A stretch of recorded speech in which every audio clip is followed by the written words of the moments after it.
গল্পকথনময় Kallol chapter 2তে আমাদের আজকের নিবেদন বিভূতিভূষণ মুখোপাধ্যায়ের লেখা ঘর জামাই। বৈকালবেলা গনসার মামা গোলক চাটুর্যে বৈঠকখানায় চৌকির উপর আসন পিঁড়ি হইয়া বসিয়া একটা আনন্দবাজার পড়িতেছেন। বাঁ হাতে চায়ের কাপ, ডান হাতে দাড়ি, মাঝে মাঝে চুমুক এবং তা দিতেছেন। গোরাচাঁদ বাহির হইয়া একবার উঁকি মারিয়া দেখিয়াই আবার দেয়ালের আড়াল হইয়া গেল।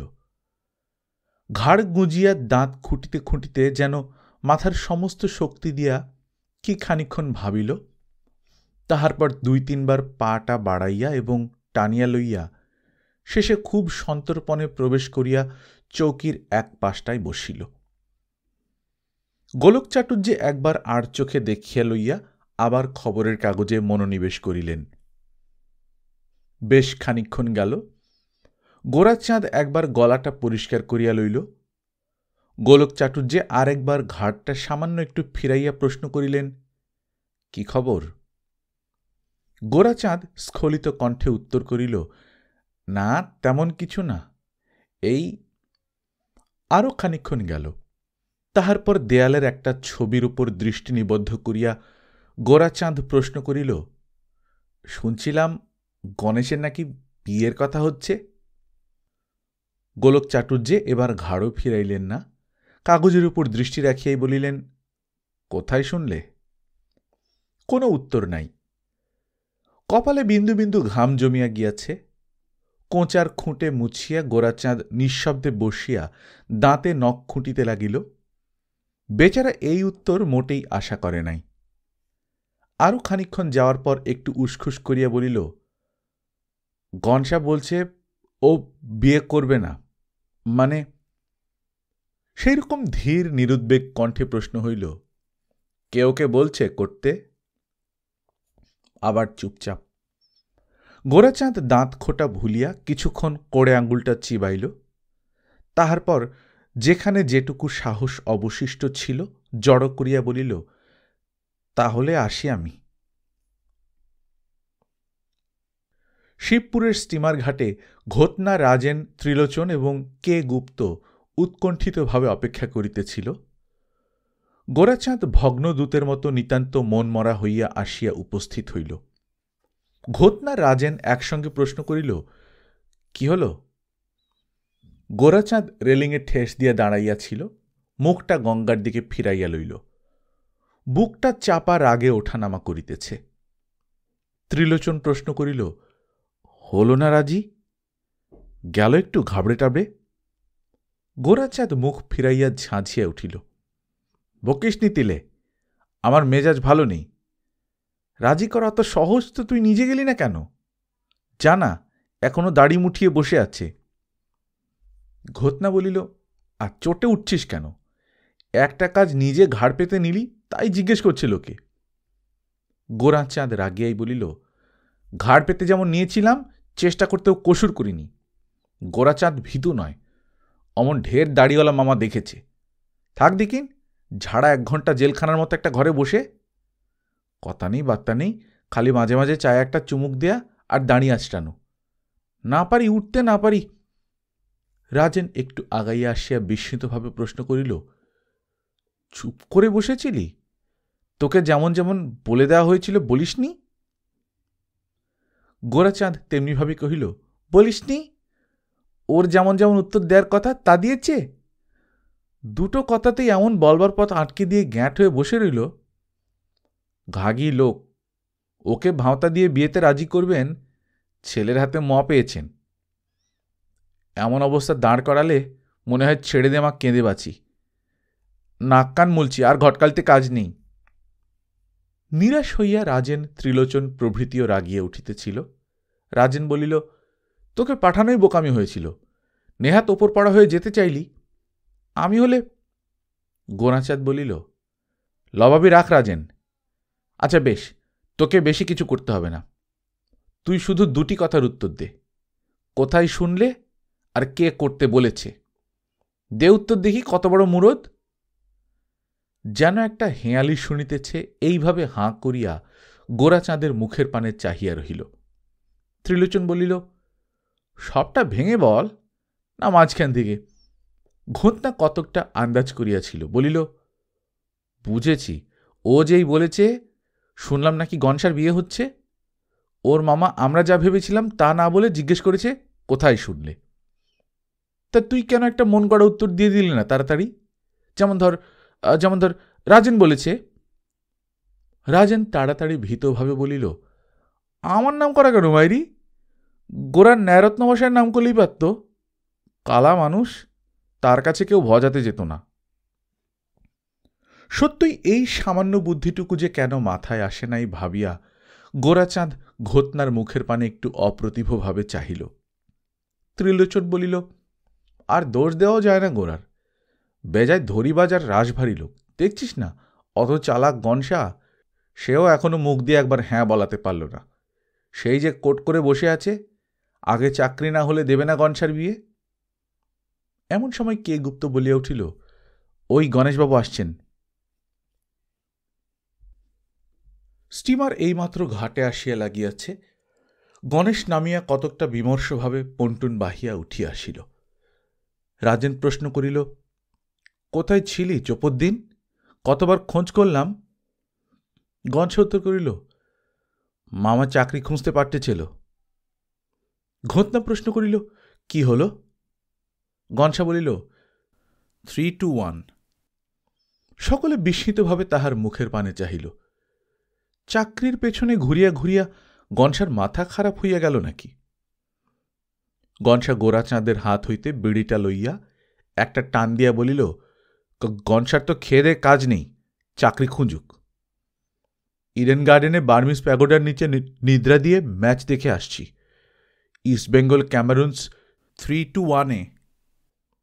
কে গুপ্ত প্রশ্ন করিল, ইস্টবেঙ্গল দিলে না খেলে? দিলে মশাই, পদ্মাপাড়ের গোঁ। গোরা প্রশ্ন করিল, খেলে কেমন? গনসা বলিল, দুটো এসব পেনাল্টি মিস করলে, ইচ্ছে হলো নেমে গিয়ে দিই বাঙালকে চড়িয়ে। রাজেন বলিল, কাজটা কি ভালো করলি গনসা? তোর মামাকে কি বলবি যখন জিজ্ঞেস করবে কি হলো চাকরির? বলবো কাল ডেকেছে। তারপর? কাল ডেকেছে, তারপর আবার কাল ডেকেছে। ফুটবল সিজনটা এই করে মামার ট্যাগ হালকা করতে হবে। 8 ঘন্টা করে পয়সা দিচ্ছে ট্রাম বাসের জন্যে। মামিকে বলছিল, এতদিনের সুমতি হয়েছে গনসার, তবু বেরোচ্ছে চাকরির জন্যে। মামিও সুমতি দেখে কালীঘাটের মানত করে 5টা টাকা তুলে রেখেছে। ফাইনালের দিন সেটা হাতাতে হবে। তোরাও সব যাবি দেখতে। রাজেন ফুটবলের অত ভক্ত নয়, একটু অধৈর্য হইয়া বলিল, কাজের কথায় আয়। আজ এক মতলব এটেছিলাম গনসা, এই গোরেটা কাঁচিয়ে দিল। সবাই ঠিক করলাম তোর মামার কাছে এবার উল্টো চাল দিতে হবে। তুই বিয়ে করতে চাইছিস না বলে দিই ভোরকে বাপধনকে, তাহলেই তাড়াতাড়ি খোঁজাখুঁজি করতে পথ পাবে না। গনসা ঊর্ধ্ব দিকে মুখ তুলিয়া ধোঁয়া ছাড়িতে ছাড়িতে অনাসক্তভাবে প্রশ্ন করিল, তা কি বললে? গোরাচাঁদ তাড়াতাড়ি বলিল, বললে কে করতে বলেছে? ওই কথার ওই উত্তর হলো? তুই বল না গনসা, হোক না তোর মামা গুরুজন। কিন্তু গনসার বোজা মুখের মধ্যে দাঁতে দাঁত ঘষার একটা চাপা শব্দ হইল, বোধহয় গুরুজনকে চিবাইয়া ফেলিবার ইচ্ছায়। রাজেন বলিল, তাই বলছিলাম, পয়সাগুলো বাজে খরচ না করে দেখেন একটা চাকরির চেষ্টা। কে গুপ্ত বলিল, গণেশবাবু যে রাজি হবেন না, নইলে সেজ কাকার মুখে শুনছিলাম তাদের অফিসে একটা কাজ খালি আছে। সকলে বিস্মিত হইয়া কে গুপ্তের পানে চাহিল। ঘটনা প্রশ্ন করিল, রাজি হবে না মানে? একদিন ধরে দেখছেন ওকে, কবে গড়রাজির ভাবটা দেখলেন শুনি? ত্রিলোচন প্রশ্ন করিল, কাদের বাড়ি কাজ করেন আপনার সেজ কাকা? রাজেন প্রশ্ন করিল, কি চাকরি? কতদিন হলে শুনেছেন মশাই? বলতে হয় এতদিন। দেখছেন? চারিদিকের প্রশ্নে থতমত খাইয়া গিয়া কে গুপ্ত বলিল, শুনেছি অনেকদিন হল, ঘর জামাইয়ের চাকরি। সকলে আরও বিস্মিত হইয়া চাহিল। কে গুপ্ত যতটা সম্ভব গুছাইয়া লইয়া বলিল, বলছিলাম চাকরি ভালো, সেজ কাকার ছোট সাহেবের পার্সোনাল ক্লার্ক নাকি, তবে ঘর জামাই হয়ে থাকতে হবে। গনসা এতক্ষণ দেশটায়ের কাঠি দিয়া দাঁত খুঁটিতে ছিল। প্রশ্ন করিল, ছোট সাহেবের নাকি মশাই? কে গুপ্ত অপ্রতিভ হইয়া বলিল, না, বড়বাবুর। তারই হাতে চাকরি কিনা। বলিনি আপনি রাজি হবেন কিনা। রাজেন বলিল, রাজি হতে কি হয়েছে? যার অমন মামা তার গৃহ আর অরণ্যের তফাতটা কি? কতদিন হলো বলেছিল সেজ কাকা? আপনি একটা আস্ত। ঘটনা বলিল, আরে ওকে বকছিস কেন? আগে গনসা বলুক ও রাজি কিনা। সামান্য একটা চাকরির লোভে ঘর জামাই হয়ে থাকা। ত্রিলোচন বলিল, শুধু তো চাকরি নয়, ওটা তো উপরি পাওনা। চাকরির সঙ্গে একটা কি বলে যে বউ পেয়ে যাচ্ছে। আর শ্বশুরের মেয়েকে একবার দুটো মন্ত্র আওড়ে দখল এনে ফেলতে পারলে শ্বশুরকে বৃদ্ধাঙ্গুষ্ঠ দেখিয়ে নিজের বাড়ি টেনে তুলতে কতক্ষণ? আইন তখন তোমার দিকে। রাজেন একটু উচ্ছ্বাসের সহিতই বলিল, আদালতের আইনের ওপর একটা আইন আছে, তার খবর তোমরা কেউ জানো না বলেই বলছ। সে হচ্ছে। গোরাচাঁদ প্রশ্ন করিল, প্রিভি কাউন্সিল? রাজেন বোধ হয় হৃদয় কি প্রেম কি ভালোবাসা এইরকম গোছের কিছু একটা বলিতে যাইতেছিল। রসভঙ্গে হঠাৎ বিরক্তির সহিত উঠিয়া দাঁড়াইয়া বলিল, তোর 2 বছর বিয়ে হলো গোরে, কিন্তু যে কে সেই রয়ে গেলি, খালি শ্বশুরবাড়ির খ্যাঁটটা চিনেছিস। ত্রিলোচন বলিল, ঘর জামাই হওয়া এত খারাপ কিসে আমার বুদ্ধিতে তো আসছে না। মামার বাড়িতে গনসা, সেখানে জামাইবাবু, তা মামার বাড়িতে কথায় কথায় চাকরি করগে যা। সেখানে শ্বশুর বড়বাবু, সারাটি মাস গায়ে লিয়ে পড়ে থাক। মাস পোহালে 1 তারিখে হক্কের মাইনে এসে হাজির। আমার বাড়িতে। রাজেন বলিল, ঠিকই বলছে তিলে, বউয়ের দিক থেকেও দেখ। এখানে বাড়ির বউ খেটে খেটে হয়রান, সমস্ত দিনে দেখাটি হবার জনি। আর সেখানে বাড়ির আদুরে মেয়ে, কাজ নেই কম্ম নেই, সমস্ত দিন মুখোমুখি হয়ে গল্প চালাও। গল্প করিতে করিতে সকলে জেটি ছাড়িয়া শহরের দিকে অগ্রসর হইল। কে গুপ্তকে বলা হইল সে কাজটা সম্বন্ধে যতটা পারে খবর সংগ্রহ করিয়া আনিবে। শিবপুরের ট্রাম ডিপোর কাছে নীলুর দোকানের সামনের পাতা বেঞ্চি দুইটাতে রাজেন, কে গুপ্ত, ঘোতনা এবং গোরাচাঁদ বসিয়াছে। ফুটবল, বায়োস্কোপ প্রভৃতি লইয়া এলোমেলো গল্প হইতেছে। দোকানের ভেতর নীলু আসন পিঁড়ি হইয়া বসিয়া প্রচলিত পদ্ধতিতে ধীরে ধীরে ডাইনে বাঁয়ে দুলিতে দুলিতে বিড়ি পাকাইতেছে এবং মাঝে মাঝে এক আধটা মন্তব্য করিতেছে। ত্রিলোচন ট্রাম হইতে নামিয়া মন্থর গতিতে আসিয়া উপস্থিত হইল। সকলে উৎসুকভাবে তাহার পানে চাহিয়াছিল। ঘোতনা রাজেন প্রশ্ন করিল, একলা যে? ত্রিলোচন বলিল, দোকলা এক বেটা পশ্চিমাকে ফোকলা করে পিটটান দিয়েছে, স্টিমারে আসবে। নিলে একটা পান ছাড় দিকিন তাড়াতাড়ি, একটা বিড়িও। বেদম করে দিয়েছে, তাড়াতাড়ি স্টিমার ঘাটে চল সব। ঘোতনা ধমক দিয়া বলিল, ব্যাপার কি তাই খুলে বল। তা নয়। নীলু পান আর বিড়ি দিয়া বলিল, মনে হলো যেন তোমার শ্বশুরবাড়ি থেকে কেউ এসেছে তিলুদা। ট্রাম থেকে নেমে জিজ্ঞেস করল নিবারণ মাইতির বাড়ি কোথায়। জিজ্ঞেস করতে বললে কালশিটে থেকে আসছে। ত্রিলোচন একটু বিরক্তভাবে বলিল, খেলে কচু পোড়া, আর আসবার দিন পেলে না। তোরা এগো ঘোতনা, আমি এলাম বলে। বিড়িটা রেখে দে নিলে, মুখে গন্ধ পাবে। বউ আবার রটিয়েছে আমি বিড়ি সিগারেটের উপর ভয়ানক চটা। একরকম জ্বালা।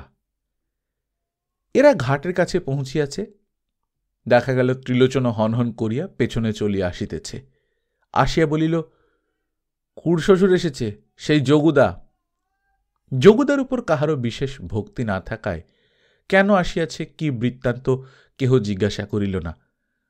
সকলে আসিয়া জেটিতে উপস্থিত হইল। স্টিমার আগেই আসিয়া গিয়াছিল। গনসা নামিয়া পন্টুনের রেলিংয়ে দাঁড়াইয়া সিগারেট টানিতেছিল। ইহারা গিয়া কেহ এই রেলিংয়ে কেহ ওই রেলিংয়ে ঠেস দিয়া দাঁড়াইল। ঘোতনা বলিল, তিলে বলছিল কার সঙ্গে মারামারি করেছিস নাকি? গনসা কি একটা কথা ভাবিতেছে, খুব বেশি অন্যমনস্ক। ত্রিলোচনী বলিল, বাধ্য হয়ে করতে হলো। ট্রামে পাশের সিটটাতে বসেছিল, কোনো মতে একটু নড়বে না। তবু গণেশ বেচারি ভালোভাবেই কথা কয়ে যাচ্ছিল। একটা মস্ত বড় অশান্তি লেগে আছে, ঝগড়ার দিকে মন নেই। শেষে সে ব্যাটা একেবারে তেরিয়ান হয়ে বলল তার ভাগ্নে পুলিশে কাজ করে। ব্যাটা একজনের মামা হয় দেখে গণেশ আর রাগ চাপতে পারলে না। নিজের মামাকে তো আর কিছু বলতে পারে না। একটি রদ্দাতে দুটি দাঁত খসিয়ে চলন্ত ট্রাম থেকে নেমে ঘনশ্যাম বিড়ির ধোঁয়াটা ওপরের দিকে ছাড়িতে ছাড়িতে বলিল, মাম্মাগিরি ফলাতে এসেছিল? গোরাচাঁদ বলিল, সত্যি, মামার উপর ভক্তিতে ও বেচারা যেন গলে যাচ্ছে। কালকে যখন বললাম বিয়ে করতে চাইছি না গনসা, একবারটি শিউরে পর্যন্ত উঠল না রে। সেই একভাবে কাগজ পড়ে যেতে লাগলো। উনি পুলিশের মামা হন, তাই বলতে এসেছেন গনসার কাছে। রাজেন বলিল, দোষ দেয়া যায় না গণেশের, এই রকমই হয় কি না? কারুর মাসি পিসিকে দেখে মনে দিব্যে একটা ভক্তির ভাব আসবে, কিন্তু কারুর শালীর নজরে পড়ুক দিকিন, সেই বয়সেরই মনে হবে একটু ঠাট্টা করে নিতে পারলে মন্দ হতো না। সে যাক, ব্যাটার মামা হওয়ার স্বাদ মিটেছে। আসল কাজের কথা কি হলো তাই বল না। ত্রিলোচন বলিল, সে হলো না। অনেক কাঠখড় পুড়িয়ে যদি বা বড়বাবুর অফিস পর্যন্ত পৌঁছনে গেল, টের পাওয়া গেল সে ছুটিতে। 1-8 দিনের জন্যে নয়, লম্বা 1 সপ্তাহ ছুটি। গনসাকে বলছি, একটা পলার আংটি পর, তোকে গেরোই ঘোরাচ্ছে। তা গঙ্গায় ভাটার টান চলিয়াছে। একটি মোটা গোছের শৌখিন ভদ্রলোক নৌকা হইতে এক হাতে পাম্পসু, অপর হাতে কোঁচা ধরিয়া খুব সাবধানে কাদার উপর দিয়ে আসিতেছিল। হঠাৎ কি করিয়া পিছলাইয়া গিয়া 2-3 পাক খাইয়া ঘুরিয়া পড়িল। মোটা মানুষের পড়া চিরকালই একটা দ্রষ্টব্য ব্যাপার। কাদায় পড়িলে তো সোনায় সোহাগা। সকলে, এমনকি গনসা পর্যন্ত হাসিয়া উঠিল। ঘটনা বলিল, এত সাবধানে যাচ্ছিল লোকটা, অথচ লোকটা উঠিতে যাইয়া আবার বেসামাল হইয়া যাইতেছে। গনসা বলিল, আঙুলে বোধহয় পলার আংটি নেই, দেখ তো গিয়ে তিলে। গুমট ভাবটা কাটিয়া গিয়া একটু প্রফুল্ল হইয়াছে গণেশ। বলিল, নীলের দোকানের বিড়ি থাকে তো একটা দেত ঘটনা। না, এই চাকরিটা হাতছাড়া হতে দেব না। স্টিমারে আসতে আসতে একটা মতলব বের করেছি। সকলে কৌতূহলী হইয়া মুখের পানে চাহিল। বিড়িটা ধরাইয়া গনসা বলিল, বড়বাবুর আস্তানা পর্যন্ত ধাওয়া করব ভাবছি। খোঁজ নিয়েছি, বাড়ি মার্টিনের লাইনে। ঘটনা প্রশ্ন করিল, স্টেশন? কি যে দিব্যি নামটা, একটু বেয়ারা গোছের, ঠিক মনে পড়ছে না। দাঁড়া, সেখানকার কদমার নারকেল নাড়ু খুব দামি। কে গুপ্ত এদের পাল্লায় পড়িয়া অনেক ভোগান ভুগিয়াছে। একটু সন্দিগ্ধ কণ্ঠে প্রশ্ন করিল, সেটা না জেনে যাওয়া। গোরাচাঁদ কদমা নারকেল নাড়ুর আঁচ পাইয়াছে। একটু বিরক্তির সহিত বলিল, হারিয়ে যাওয়ার ভয় থাকে তো আপনি যাবেন না মশাই।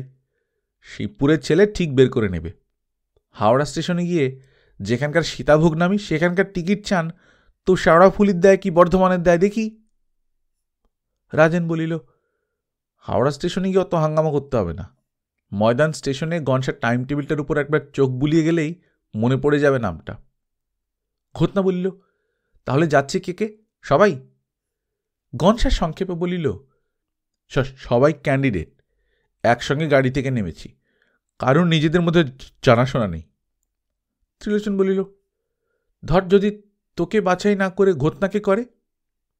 গনসা বলিল, নেবে না, বাড়ি এসে লিখে দেবে। রাজেন বলিল, ঠিক তো, কেনই বা নেবে, ওর তো হচ্ছেই বিয়ে। গোরাচাঁদ বলিল, মনে কর যদি কে গুপ্তকে পছন্দ করে বসলো তাহলে?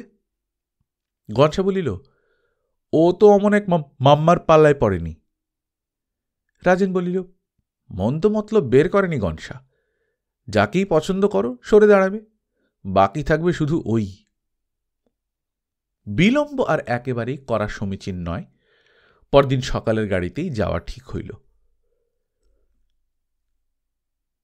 সকালে চৌধুরী পাড়ার শিব মন্দিরে এরা সব একত্র হইল। গোরাচাঁদের বিলম্ব হইতেছিল, তাহাকে দূরে আসিতে দেখিয়া সবাই মন্দিরের রক থেকে নামিয়া অগ্রসর হইবে। ত্রিলোচন বলিল, শিব ঠাকুরকে একটা প্রণাম ঠুকে দিলে হতো না গনসা? চাকরির সঙ্গে বিয়েরও একটা ভালো চান্স রয়েছে। রাজেন বলিল, যা ভয় করছিলাম দিলি তো পেছনে ডেকে। গনসা একটু মুখটা কুঁচকাইয়া বলিল, আর যার নিজের বিয়ে হতেই জটাদাড়ি পেকে গেছিল। অগ্রসর হইতে হইতে খানিকটা গিয়া ঘোতনাথ চিন্তিতভাবে বলিল, নেহাত ঠাকুর দেবতার কথা তুলে বসল তিলে, তা ঘুরে একটু অন্নদা চাটুর্যের রাধারমণ মন্দিরের সামনে হয়ে গেলে হতো। ওই বরং এক দেবতা, যা বিয়ে থা এইসব বিষয়ে। গোরাচাঁদ বলিল, ঘাঘি আছে। ঘোতনা বলিল, আমি বলছিলাম বোঝে সোজে ভালো আর কি। প্রথম ট্রেনটা ফেল করিয়াছিল। এরা একসঙ্গে হইলে ট্রেন লইয়া কোনো না কোনো একটা গোলমাল করিয়া বসেই। অদৃষ্টও বেচারাদের বিরুদ্ধে চিরকাল চক্রান্তই করিয়া আসিয়াছে। যে ট্রেনটা ধরিল প্রায় মাঝামাঝি গিয়ে একটা জলার ধারে তাহার ইঞ্জিনটা বাগড়া দিল। গার্ড, প্যাসেঞ্জার, ড্রাইভার সবাই আলোচনা করিয়া রোগটা ধরিতে প্রায় ঘণ্টা দেড়েক লাগিল। সারিতেও লাগিল ঘণ্টাখানেক। ক্ষুধায় তৃষ্ণায় সবাই ব্যাকুল হইয়া উঠিয়াছে। 11টা প্রায় বাজিয়া গিয়াছে। ভাঙা ইঞ্জিনের উপর নির্ভর। কখন দয়া করিয়া পৌঁছাইয়া দিবে কিছুই বলা যায় না। এমনকি পৌঁছাইয়া দেবে কিনা তাহারও কোনো স্থিরতা নাই। অত্যন্ত গরম, ক্ষুধা। আহারের ব্যবস্থা সম্বন্ধে মোটামুটি ধারণা এই ছিল যে স্টেশনের কাছাকাছি হোটেলে কিংবা দোকানে গিয়া কাজ সারা হইবে। কিন্তু স্টেশনগুলির স্বরূপের সঙ্গে যতই পরিচয় হইতেছে ততই বুকটা দমিয়া যাইতেছে। তাহার উপর এক ঠায় বসিবার জো নাই, অসম্ভব রকমের ছাড় পোকা। দাঁড়াইবার জো নাই, অসম্ভব রকমের ঝাঁকানি। খালি পেটে খিল ধরিয়া যায়। অথচ বসিতেও হইতেছে, দাঁড়াইতেও হইতেছে। এমনকি গরম, ক্ষুধা, নিরাশা, ঝাঁকানি, ছাড়পোকা সব একজোট হইয়া সবার চোখের পাতা ভারী করিয়া দিতেছে। গোরাচাঁদের চোখের পাতা একটু যেন ভিজা ভিজাও মনে হইতেছে। গোরাচাঁদ, কে গুপ্ত, রাজেন আর ত্রিলোচন ঘুমাইয়া পড়িয়াছে। ঘোতনা ঢুলিতেছে। গনসা পর্যন্ত সংযম হারাইতেছে। এমন সময় স্বপ্নের মতো একটা আওয়াজ কানে আসিল। এই গাড়িতে শিবপুর থেকে কারা এসেছেন কি? শিবপুর থেকে? শিবপুর? প্রায় সকলেই একসঙ্গে ধড়মড়িয়া উঠিয়া পড়িল। স্টেশন আসিয়া পড়িয়াছে। কয়েকজন ছোকরা এমুড়ো ওমুড়ো ছোটাছুটি করিয়া চেঁচাইতেছে, কেউ শিবপুর থেকে এসেছেন কি? শিবপুর থেকে? সকলে বিমূঢ়ভাবে পরস্পরের মুখ চাওয়াচাওয়ি করিল। ঘোতনা প্রশ্ন করিল, কিছু বুঝছিস গনসা? গনসা ছোকরাদের গতিবিধি লক্ষ্য করিতে করিতে কি যেন ভাবিতেছিল। বলিল, হ্যাঁ। রাজেন, ঘোতনা একসঙ্গে প্রশ্ন করিল, কি বুঝেছিস? কে গুপ্ত প্রশ্ন করিল, কি করে টের পেলে যে আমরা শিবপুর থেকে? গনসা ঘোতনার কথার উত্তর দিল, বুঝেছি, যাদের আসবার কথা ছিল তারা আসেনি। সকলেই প্রশ্ন করিল, কারা? গনসা সেই রকম ভাবি বলিল, কি জানি। তারপর হঠাৎ সজাগ হইয়া বলিল, দুগ্গা দুগ্গা বলে ঝুলে পড়তে হবে, নেমে পড়। প্ল্যাটফর্মে নামিয়ে হাঁকিল, এই যে আমরা এখানে, আপনারা ওদিকে ডাকাডাকি করছেন কেন? সমস্ত দলটি হুড়মুড় করিতে করিতে ছুটিয়া আসিয়া এদের ঘিরিয়া ফেলিল। নানাবিধ প্রশ্ন। এতক্ষণ উত্তর দেননি, আপনারা এখানে আর আমরা ওদিকে। গোরাচাঁদের একটু ভয় ভয় করিতেছিল। না বুঝিয়া সুঝিয়া কোন ফ্যাসাদের মধ্যে পা বাড়াইয়া দিতেছে। বলিল, উত্তর দিনই, মানে আপনারা শিবপুরের কাঁধে খুঁজছেন? একটি রোগা, কুঁজো এবং মুরব্বী গোছের ছোকরা দুইটা হাত তুলিয়া মাথা নাড়িয়া বলিল, আরে মশাই, নিবারণ মিত্তিরের বাড়ি এসেছেন তো? সকলে যেন একটু থ হইয়া গেল। আরে একটু মুখ চাওয়াচাই করিয়া লইল। নিবারণ মিত্তির উহাদেরই উদ্দিষ্ট বড়বাবুর নাম। ঘোতনার গনসা বলিল, আগে হ্যাঁ, তার বাড়িতেই। সেইভাবেই প্রশ্ন হইল, শিবপুর থেকে এসেছেন তো? সকলেই বিমূঢ়ভাবে বলিল, আগে হ্যাঁ। ছোকরা দুটি হাত স্টেশনের বাহিরের দিকে বাড়াইয়া বলিল, তাহলে দয়া করে চলুন, মার্টিনের পোষা ছারপোকায় সব গোলমাল করে দেয়, জানি আমরা। ছোকরা গ্রামের ছেলেদের রসিক সর্দার গোছের, ডাকনাম ননুদা। সকলে তার কথায় হাসিয়া উঠিল। স্টেশন হইতে বাহির হইয়া সকলে গাঁয়ের কাঁচা পথ ধরিয়া চলিল। কে গুপ্তের হাতে একটা সুটকেস, একটা গামছা, এক জোড়া তাস, আর সবার একখানি করিয়া কাপড় আছে। সুবিধা মতো স্নানটা সারিয়া লইবে। আপনি কষ্ট করবেন কেন, আমায় দিন বলিয়া একটি ছোকরা সেটি চাহিয়া লইল। রাজেন গণেশের গা ঘেঁষিয়া চলিতেছিল, তাহার উরুতে একটি চিমটি কাটিল, অর্থাৎ ব্যাপারখানা কি। গনসা চিমটি কাটিয়াই উত্তর দিল। তাহার পর গলাটা একবার পরিষ্কার করিয়া লইয়া ঘনিষ্ঠতা করিয়া প্রশ্ন করিল, নিবারণবাবু আছেন কেমন? ননুদা বলিল, আধমরা হয়ে। সকলে আবার হাসিয়া উঠিল। ননুদা গনসার দিকে চাহিয়া হাত জোড় করিয়া বলিল, মাপ করবেন, আমার কথাগুলো একটু বাঁকা বাঁকা। নিবারণ কাকা আধমরা হয়েছিলেন, এইবার আপনাদের আসবার খবর পেয়ে আবার চাঙ্গা হয়ে উঠবেন। সকলে আবার উচ্চ কণ্ঠে হাসিয়া উঠিল। গেঁয়ো কাঠ রসিকতায় ইহাদের সকলের পিত্ত জ্বলিয়া যাইতেছিল। গনসা বক্তার নুব্জ দেহের উপর একবার দৃষ্টি বুলাইয়া লইয়া কহিল, কথাগুলো ব্যাঁকা হবে তার আশ্চর্য কি বলুন, ভয়ানক ব্যাঁকা রাস্তা হয়ে বেরোচ্ছে কি না? সকলেই হো হো করিয়া উচ্চ কণ্ঠে হাসিয়া উঠিল।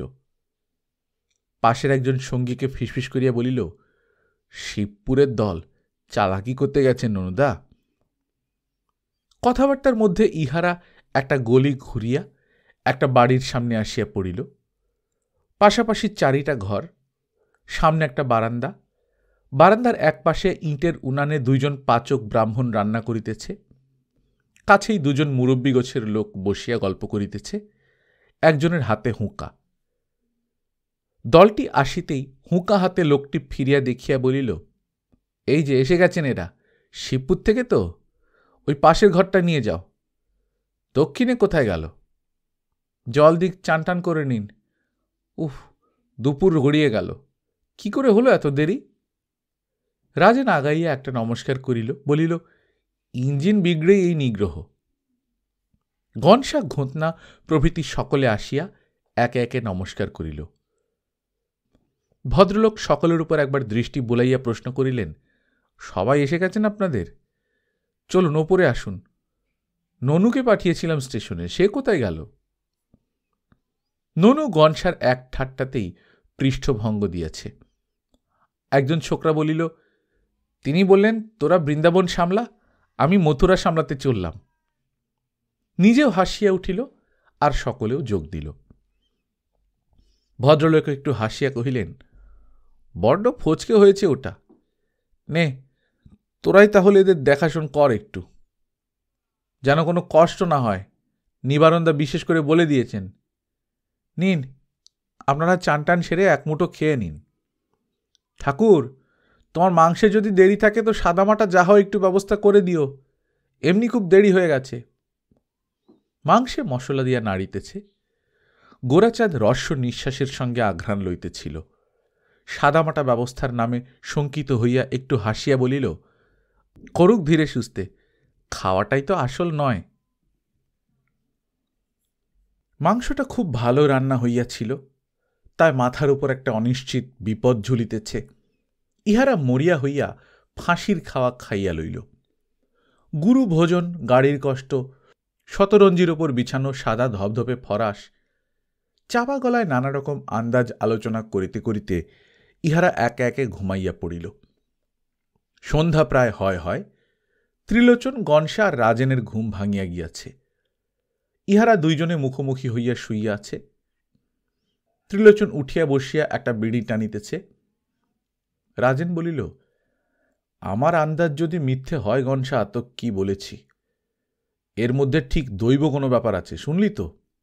নিবারণবাবু বিশেষ করে বলে দিয়েছেন। ত্রিলোচন বলিল, সব বিয়েই তো আগাগোড়া দৈব। বেলা 5টার সময় আমার ফেলের খবর শুনে বাবা বললে ওকে ত্যায্যপুত্র করলাম। রাত 9টার সময় বাবা আর পরে যিনি শ্বশুর হলেন তাতে শঙ্কর চাটুর্যের ওখান থেকে খাওয়া দাওয়া করে এলেন। দুজনেই একটু একটু গোলাপি গোছের নেশা ধরে এসেছে। বাবা বললেন, সেবাটাকে ত্যায্যপুত্র করেছিলাম, বেরিয়ে যায়নি তো? মা বললে, বালাই, তার 70 বেরিয়ে যাক, সে ওপরে ক্যারম খেলছে। তক্ষুনি ন্যায়রত্ন মশাইকে ডাকা হলো। শ্বশুর নিজের হাতের আংটিটা খুলে আশীর্বাদ করে গেল। বিয়ে বাপের হাতেও নয়, জেলা জজের হাতেও নয়, বলিয়া ত্রিলোচন বিড়ি টানিতে লাগিল। রাজেন বলিল, আর কারুর মামা যদি ভাবে তার হাতে, তো তাও নয়। সকলে চুপ করিয়া রহিল। শ্রুতিরোচক মন্তব্য শুনিয়া গনসার মনটা চাঙ্গা হইয়া উঠায় গুনগুন করিয়া একটা গান ধরিল।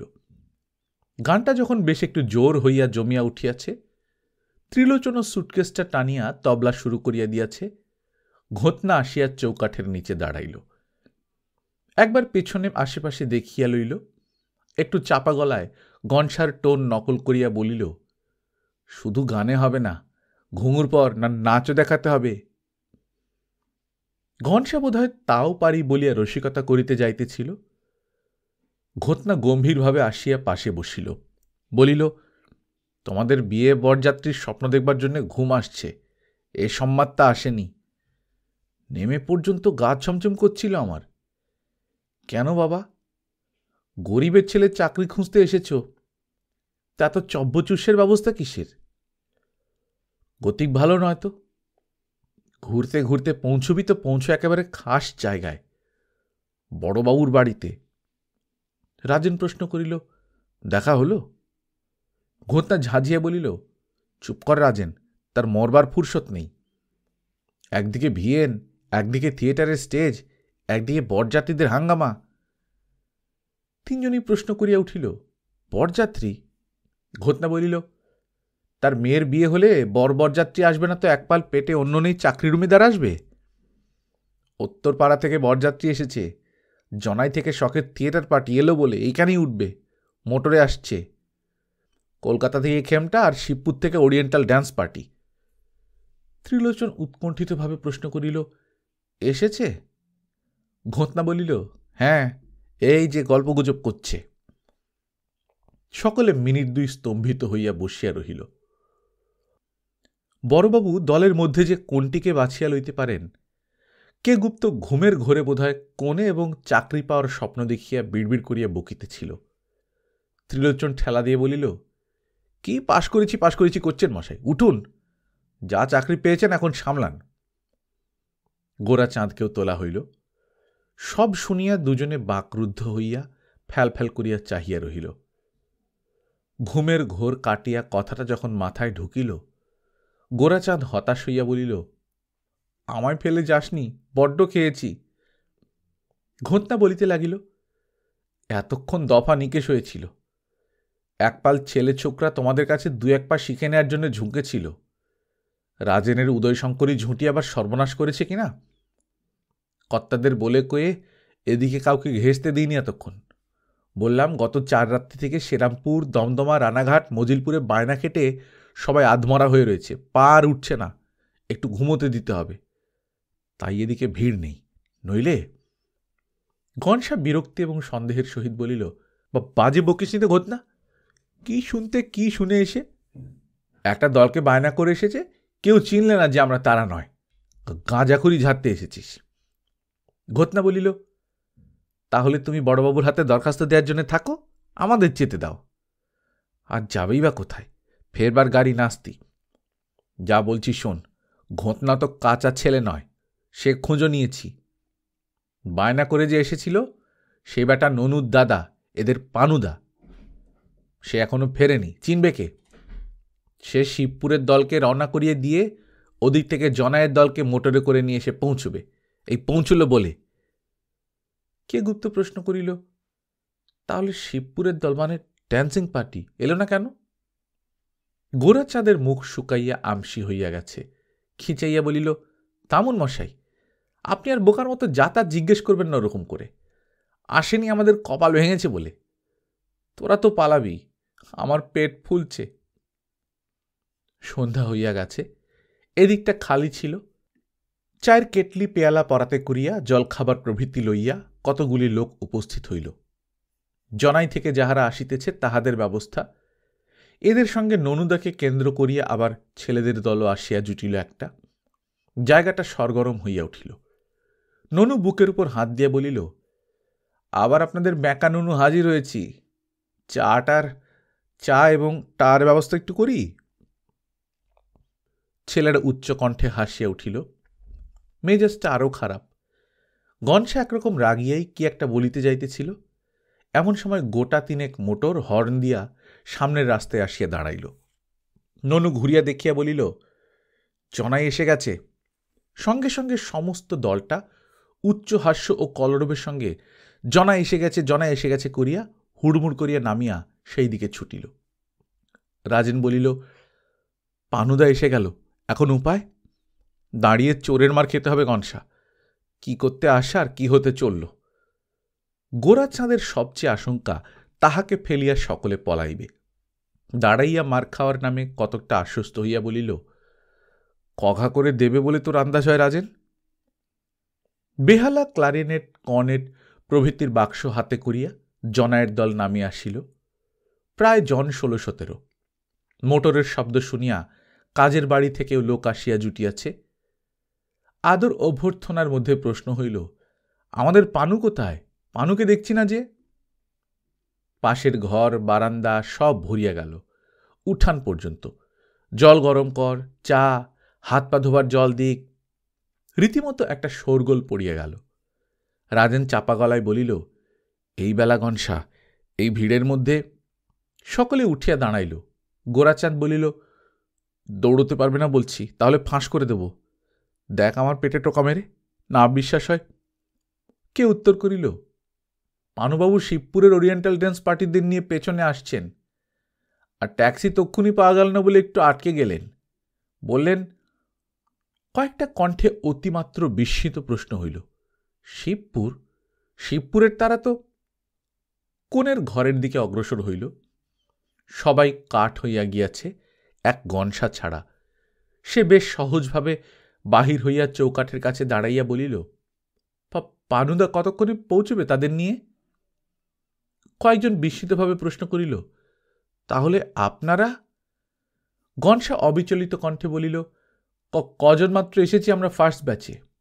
রাজেনবাবু ওই বাবরি স্নেক ডান্স দেবেন, আমি ক্লারিনেট, ত্রিলোচন তবলা। একটু গা ঢাকা অন্ধকার হইয়াছে।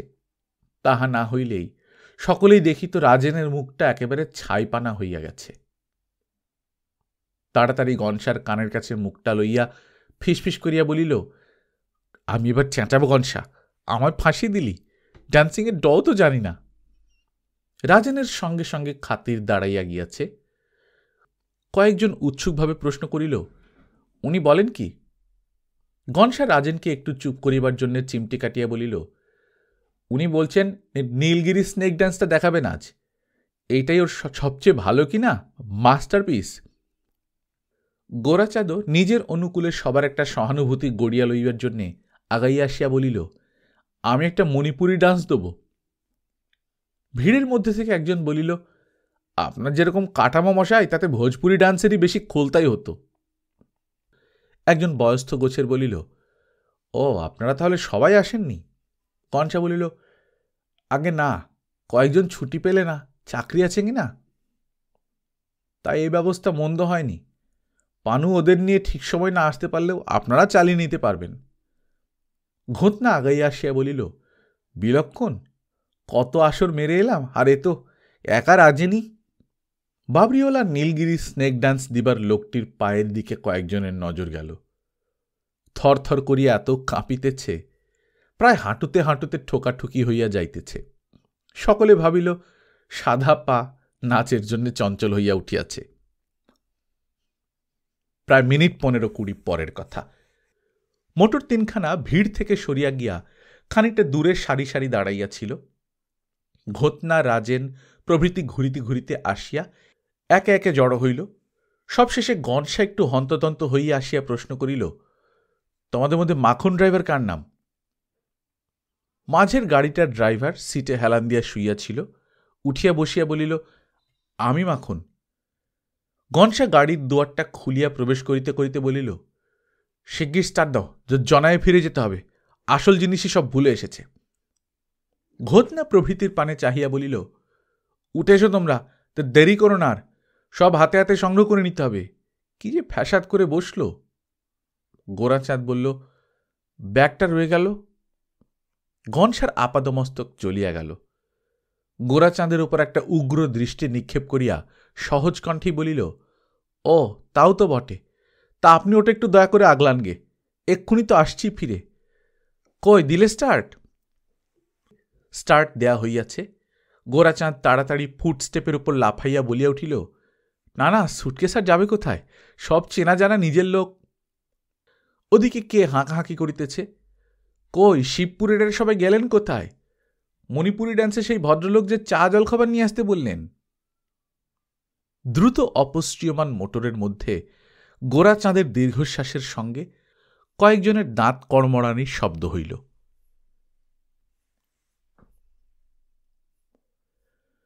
গল্পকথন বাই কল্লোল চ্যাপ্টার 2তে শুনছিলেন বিভূতিভূষণ মুখোপাধ্যায়ের লেখা ঘর জামাই। আমরা নিয়মিত গল্প পাঠ করে শোনাচ্ছি। আপনারা যারা প্রথমবার মতো শুনছেন কাইন্ডলি সাবস্ক্রাইব করে নেবেন। গল্প পাঠ ভালো লাগলে বন্ধুদের সঙ্গে শেয়ার করবেন। নিজে ভালো থাকবেন, আশপাশের লোকজনকে ভালো রাখবেন। টাটা।